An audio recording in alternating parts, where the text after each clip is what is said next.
All right, let's talk about Bitcoin. Today, we're going to cut through all the hype, all the noise, and look at it from a different angle. We're not talking about day trading here. We're talking about a patient, long-term approach to investing. So let's dive in. This is the big question, isn't it? The one that's at the heart of every debate about crypto. Is it just a crazy, reckless gamble, or is there actually a smart, strategic way to think about it for the long haul?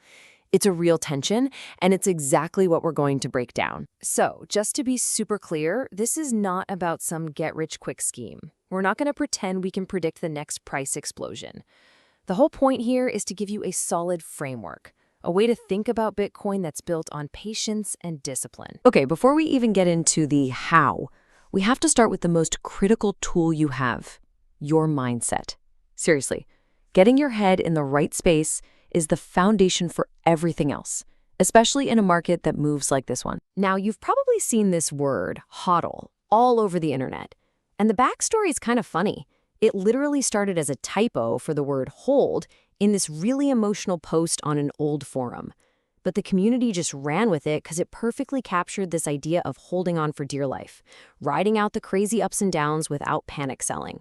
It's basically the unofficial mantra for long-term belief. And this quote just nails it. The goal isn't to be some kind of fortune teller who knows exactly when to buy low and sell high.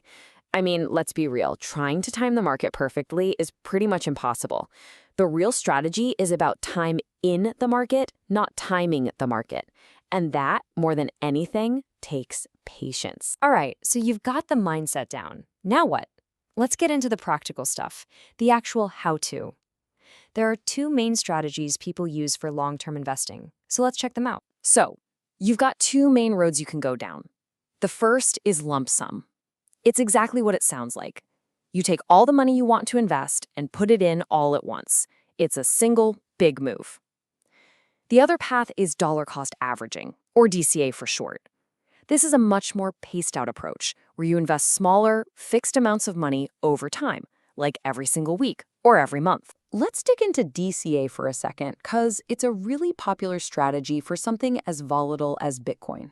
Step 1, you pick a number you're comfortable with, say $20. Step 2, you pick a schedule, like every single Friday.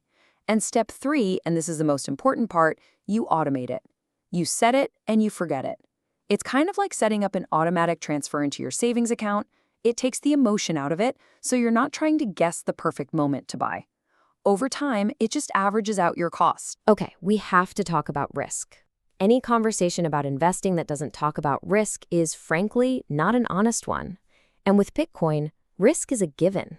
It's something you have to understand and prepare for. So here are the big ones to keep in mind. First, extreme price volatility. We'll show you what that looks like in a sec. Then there's the whole regulatory scene, which is constantly changing. New rules could pop up at any time. Of course, since it's digital, there are unique security threats you have to guard against. And finally, you just have to remember that this technology is still really, really young. That means there's always a chance for unexpected bumps in the road. To really get a feel for that volatility, look at this chart. Now, these aren't real numbers, but they perfectly capture the kind of ride you could be on. You might have a year with huge gains, and then the very next year, a massive drop. Experiencing that with your own money is a totally different ballgame. And that's exactly why that hold mindset we talked about is so crucial. So, if you're going to be in this for the long haul, protecting what you have is just non-negotiable. That brings us to the super important topic of security and where you actually keep your Bitcoin. You've basically got two choices. On one hand, you have hot wallets. These are connected to the internet, like an app on your phone. They're super convenient for making transactions. Think of it like your everyday spending wallet. On the other hand, you have cold wallets. These are completely offline, usually a little hardware device. For long-term storage, these are considered the gold standard of security. It's like moving your cash from your pocket to a high-security vault. And that really brings us full circle, right back to that one idea that supports this entire strategy. Let's just wrap things up with one final thought on what this is all truly about. At the end of the day, the real mental shift for a long-term investor happens when you stop obsessing over the daily price. Your focus changes. It goes from, what's the price today, to, Do I actually believe in the future of this technology? It's a huge change in perspective, moving from just speculating to having real conviction. So I'll leave you with this final question to chew on.